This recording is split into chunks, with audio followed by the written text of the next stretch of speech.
Last topic or last program is our next session, and the call to action sentence goes like this: do something against the waste of food and eat well.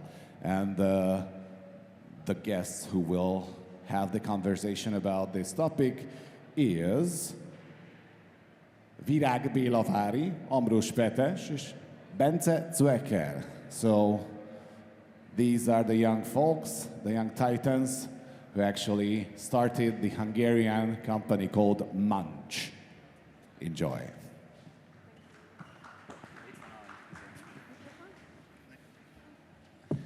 Hello, everyone. I'm Bence Zwecker, and I'm here to talk about food waste. So globally, 1/3 of all food produced ends up being wasted. So literally, you could take 1/3 of every plate of food you eat and just throw it out in the trash can. This is a huge issue for the environment, for society, and for the economy. The amount of greenhouse gases from food waste, if we would put it all together and look at it as a country, it would be the 3rd largest source of greenhouse gas emissions. Only China and the United States produces more greenhouse gas emissions than food waste. This is the scale of the issue of us wasting food. This is also an enormous social issue because the amount of food we throw away every single year, could feed 2 billion people. And also, it's a huge issue for the economy because the value of food that we waste is an estimated 850 billion euros annually.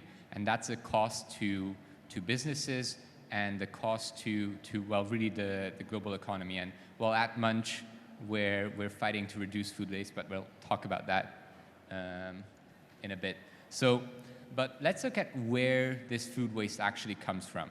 So, I don't know, actually the biggest source of this food waste comes from households. So, us as people,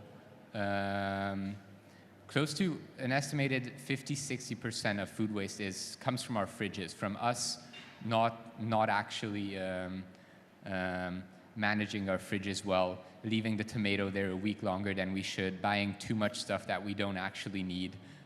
So a big part of this environmental and social issue is down to us as individuals. And the other 40–50% of food waste comes from manufacturing, production, from the hospitality industry and wholesalers. Primarily what we see in these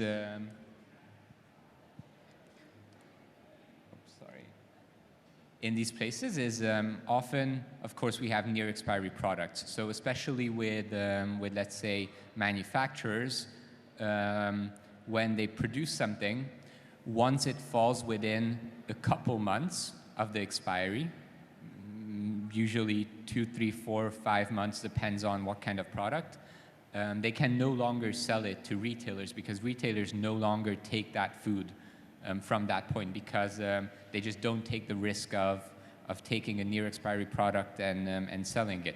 So that's one big issue of where food waste comes from. Also, from the production side, in our current society, often supermarkets, we expect to see a perfect apple or a perfect potato, and that's just not how nature works.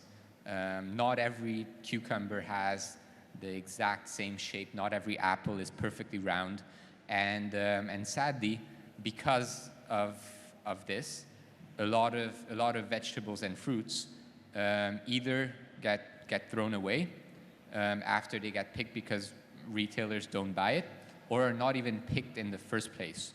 Often, if there's a harvest that is not perfect, let's say there was some kind of even a hail damaged the harvest or something, they'll just leave it to rot on the fields because it's not worth picking.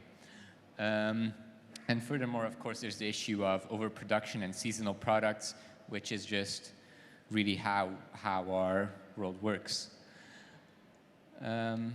Over to Virág. Yeah. So all these issues are really complex if you think about it, because for a meal to end up on your plate, it has to come a long journey, right? You need the agriculture to work well, and you use the quality of the land. So when you produce something, you have to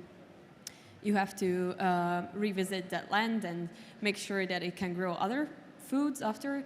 And then you need the transportation of those foods, and you need chefs to cook it if it's a cooked meal. So there's a lot of resources that go into these meals. Both environmental and man-made resources, or like human resources. And so it's really actually hard to grasp the scale of the issue of food waste. But if we want to solve it, the solution has to be simple. So for a solution to be sustainable, it has to be systemic, and it has to be accessible to everyone. And by this, I mean that often sustainable alternatives are really expensive, they're hard to acquire, they're hard to find in the stores, and we wanted to give a simple solution that anybody can use, and which is measurable and tangible, and it's easy to see how it connects to this whole system of food waste and saving food. So, yep, I also have one to switch. So what's our solution? It's essentially an application and a website where you can buy food approximately in half price, which otherwise would have gone to waste at the end of the day. So this is how it looks like. Let's take a restaurant. They have an ABC menu for people to choose. They want to offer a lot of choices for you, but of course they can't sell everything by the end of the day, and they don't know how much exactly they're going to sell. And let's say they have 8 portions of food left at the end of the day.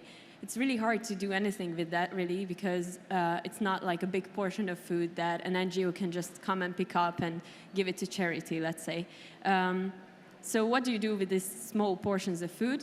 You upload it to our partner app, and then people can pick it up. So if you want to use this app, you just download it, you look around the map or the list of the available Munch partners near you, and you can reserve it, pay for it as any other online payment, and pick it up in the time frame that's already like given to you in the app. So let's say with a bakery, you can reserve it at 3 p.m. and just pick it up at 7 p.m.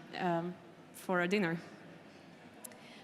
Also, we talked about how the food has to come a long way, so there's also the side of the producers and the retailers, and in the long run, we would also consider sort of connecting them into the system. And let's say there's a big company who sells mayonnaise to a lot of restaurants, and they also have to put that in the bin if it's too close to the expiry date, unless there is a system like Munch, which they can use. So in the long run, we would also consider this. Also, if there's anyone who is interested in being our partner here, please feel free to connect to us after this presentation. So when it comes to sustainability, we have to consider all the 3 pillars of sustainability. It has an environmental side, it has an economic side, and it has a social side, just like the problem itself, as Bence previously told. So how does the environmental side look like for us?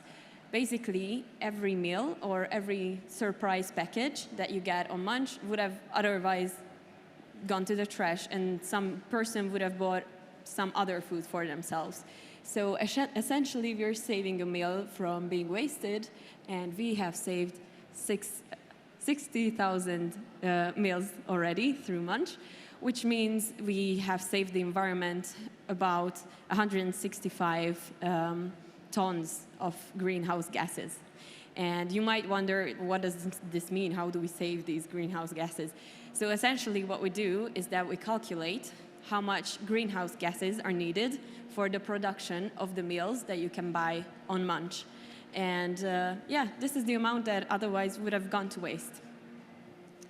But we also need to consider the social side of it, because just to give you like some Hungarian context to this problem, an average Hungarian wastes 68 kilograms of food every year, and in Hungary approximately 900,000 people don't have access to the quality or quantity of food that they would need.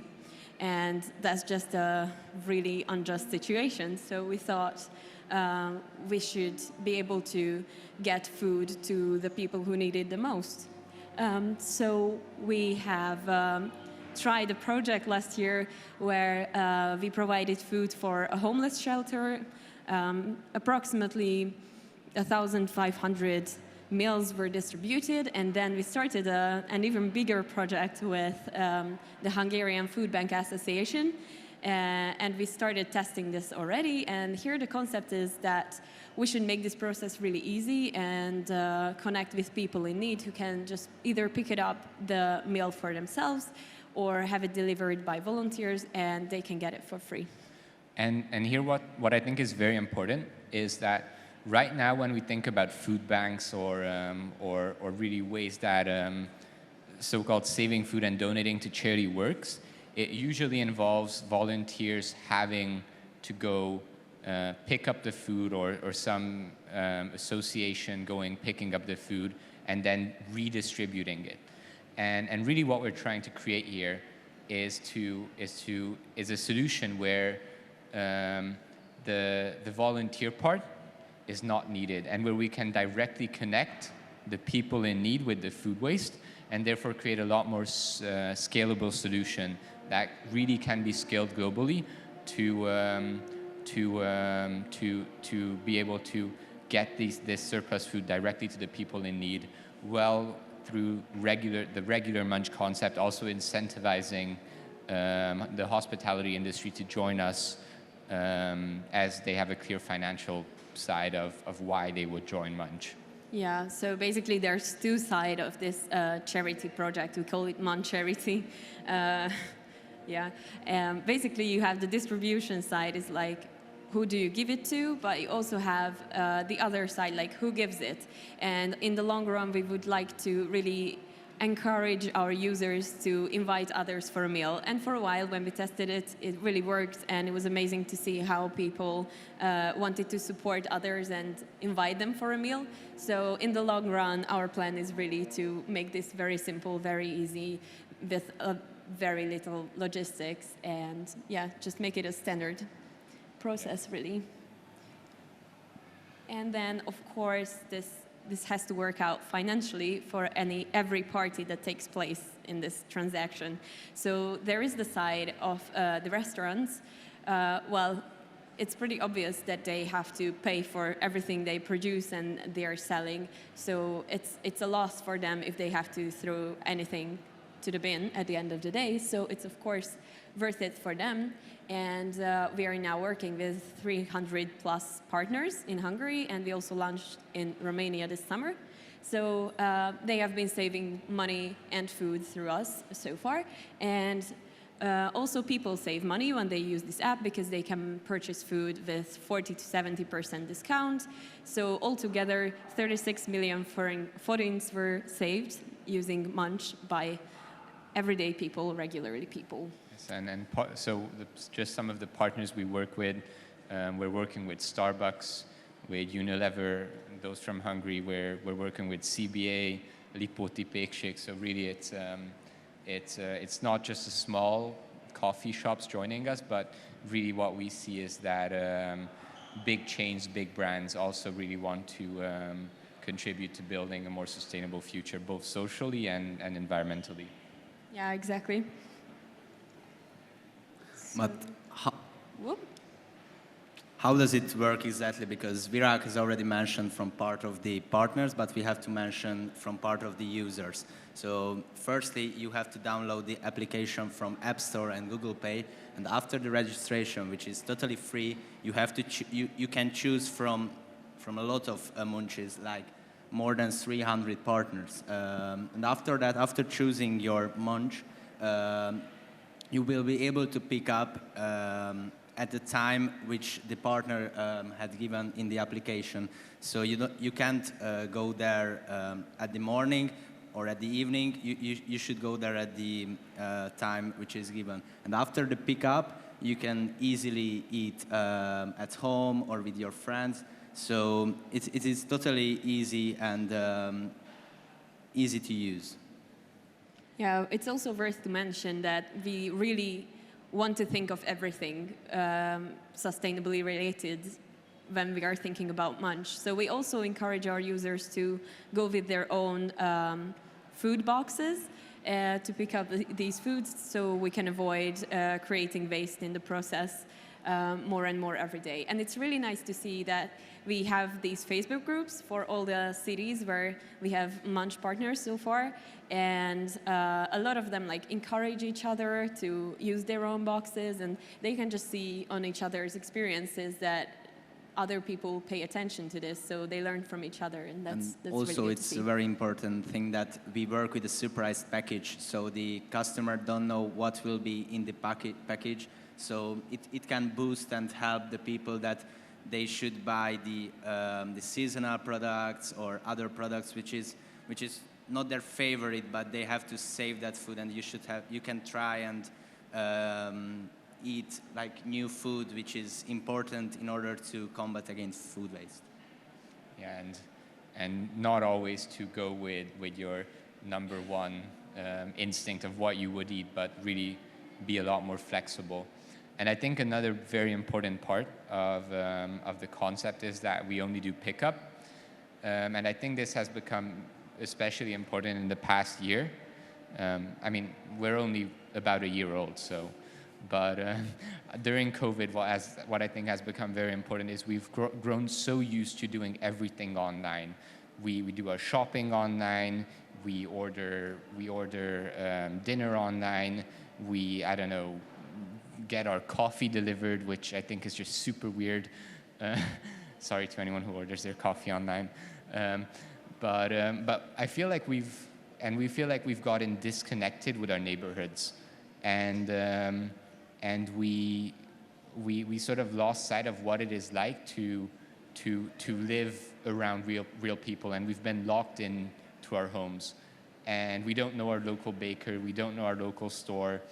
And this is also a very important part of the philosophy of the in-person pickup, is that we get to know new stores, we get to know who are the people who make our district a district and our neighborhood a neighborhood, and who are the small shopkeepers who run the local bakery. And I think it brings a very interesting personal touch into this very digitized world of ordering everything online. And we get this question quite often, like, hey, but why do you guys not deliver? Like, why would I go to that store? Why don't I just order it to my house? And I think this is a very important part of our philosophy. This has to be a local solution, and we have to contribute on a local level to creating a more sustainable future, and knowing who is around us and who we're working with, I think, is a very important part of this. Exactly, and we also want to just give the value of the food back.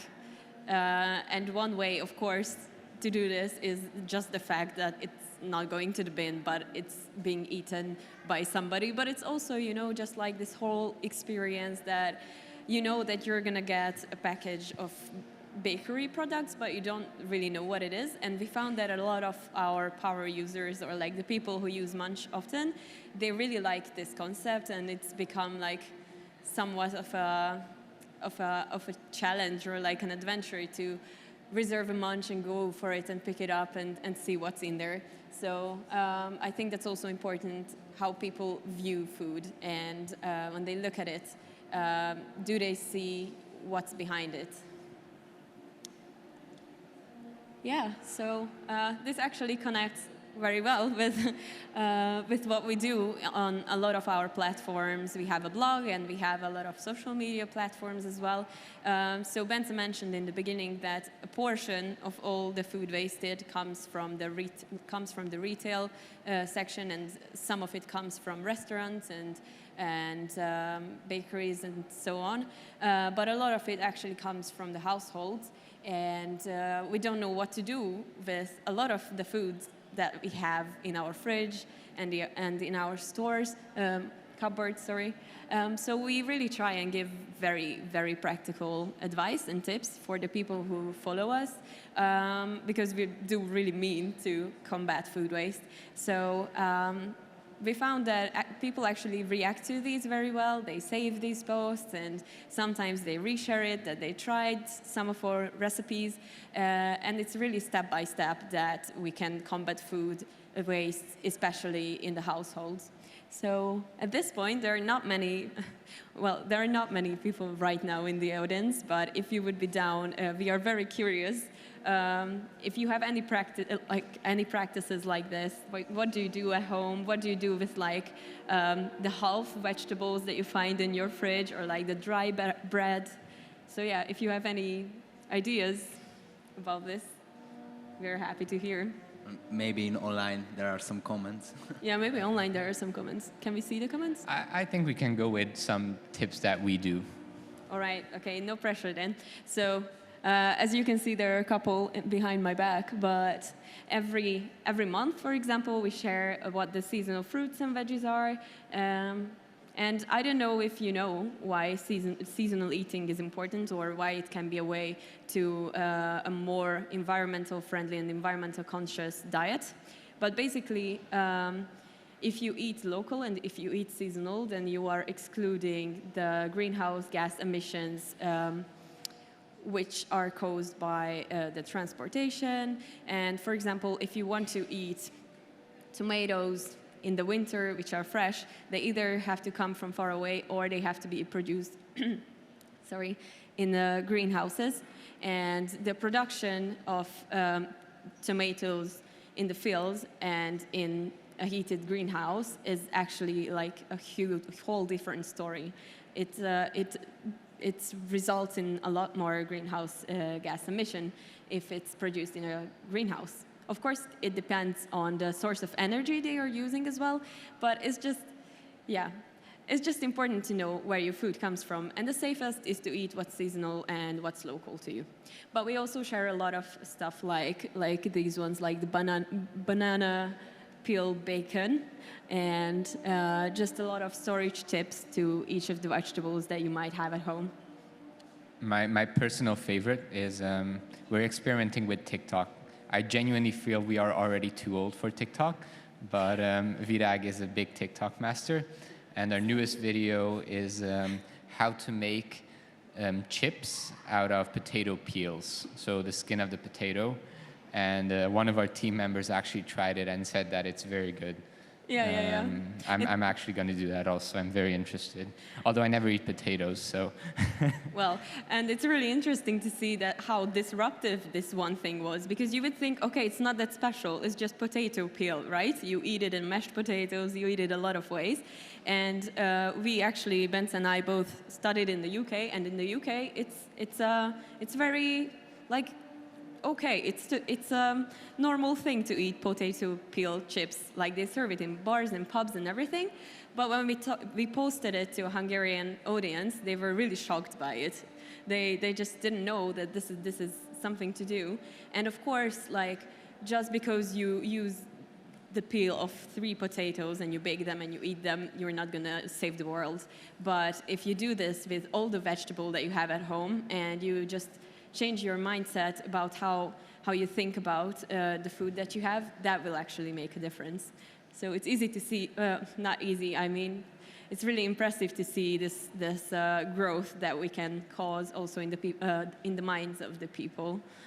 Yeah, and I think what's very important is, I think quite common we look at sustainability as this big thing, it's not a you do it or you don't do it kind of thing. Like you don't have to. Not everybody has to do everything to live a more sustainable lifestyle.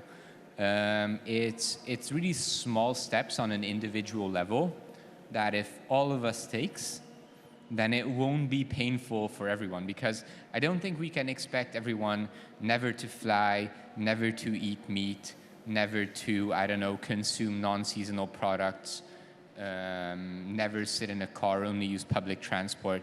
It's just not realistic. I think and I think this is very important, and this is what we really represent at Munch also, is that small steps, and this can be a different step for everyone. For some person, it might be eating from Munch. Another person, it might be not driving. For another person, it might be making potato peel chips. But if we all chip in a little, then it will really add up. And nobody needs to, I mean, it's the more the better, but we don't all have to take radical steps to totally change our way of life. But if all of us pitches in a little, then that really makes a difference. And I think this is a really common misperception that people have with regards to sustainability, is it doesn't have to be radical at all. You can totally be green and be more sustainable in a balanced way, taking whatever is the easiest, smallest step for you. You don't have to do whatever anyone else does. You can make your own little goals, commitments, etc., and all of that really helps. Yeah, exactly. And there's a lot of stigma around stuff like using secondhand clothes. And first, some of the people were surprised about the Munch idea as well, and they just didn't know, like, is this food good? Yes, it's good. It's been sold an hour ago, and it's still the same quality. And people need to learn these things. They have to get just used to it, that this is actually not degrading your quality of life. Like, it's not really hard to do, but it's really actually financially worth it to do as well with Munch. But to be fair, yes, you can't change the world just by yourself. So there are a lot of things that you can't have a personal impact on, yes. But still, if you take these steps, and for example, with Munch, if we have a restaurant partner and everybody, so they start to be more conscious about the portions of food that they're making, then they can, in the future, just manage it better. And actually for us, it's like, you know, if all of our partners would just be more conscious about food waste, then we wouldn't be needed, because they would, they would make the portions that will be sold. But that's a long way ahead, so that's why Munch is really needed to make that change.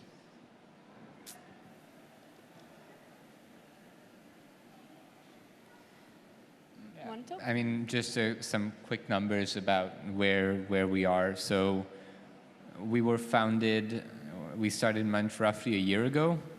I know this is a hard switch from how to live a more sustainable lifestyle, but really I think nothing shows better how much solutions like Munch are needed, that within a year, over 90,000 people have downloaded the app in Hungary and Romania. And we've saved over 60,000 meals with over 20,000 customers and 300 partners, and also had a number of media appearances, because people really want simple solutions and simple ways to live sustainably, and that's what we offer with Munch. Yeah, and next one, sorry. So just getting back to the point that you can do some things which are like, you know, comfortably doable for you as a person, and then that will make a difference. Yes, it will, but we also need an ecosystem of partners to really make a systemic difference in food waste. And we have actually got a lot of help in this. So as I mentioned, we work with the Hungarian Food Bank Association and all these cool organizations that you can see the logos of behind me. And some of these helped us in terms of like the food waste part specifically, and some of them provided us with networks to learn from. And we started this as university students who really wanted to make a change, but I think we learned so much through these networks in terms of how to manage this well, how to communicate it better and better every day. So we find it really important to connect our work with the work of Nebig. What do you call Nebig in English? Nebig? Actually, I would like to add that we got a lot of help from our customers, because that's also through true. our Facebook groups and other groups, and also if we meet with another customer at the Munch place, they help us, they give us constant feedback about the good and the bad things. and they would like to also change this food waste effect. So like we do this together with our customers. So, and it's a good thing that we are not alone in it, because it's constantly growing. So it's very helpful. Yep. So I think this was our last. Oh yeah, I again skipped one. That's all of us. So yeah, we are now a group of 15, and yeah. We have a ripe average age of 23 and a half years old. Exactly. Yeah, we've grown older since last year, exactly 1 year older. But yeah, we really started this off last May, sort of right after the first wave of COVID, with 4 people. And now we're, well, actually in the picture 14, but in reality 16 people working on Munch. Yeah. And the more and more we work on this, I think the more and more ideas we have in terms of how we could make this better. What are the fields and the doors really in the food production field that we can tap into? And since then, we've been going to platforms in the with the V4 countries, and it's really, I feel like we sort of represent our users. We represent those people who want to make a difference in their lives with those little steps that we mentioned. And really, we just try to sort of like magnify that ambition and just make it more systemic. And that was it, I think. Yeah, well, thank you for your attention. And I hope that everyone following online or watching this video back sometime in the future enjoyed this. And really, if you have any suggestions or ideas, look us up, let us know. And we're all about working with the people who are interested in a sustainable future. And we really look forward to even potentially hearing from you, where we're growing throughout the region. So as Virág already mentioned, we're in Romania, soon we'll be in other V4 countries. So yeah, thank you for listening to us. Yeah, and just download the app and try it for yourself, because we can speak all we like, but you should try it. And follow the TikTok, it's worth it. Or the Instagram. Thank you.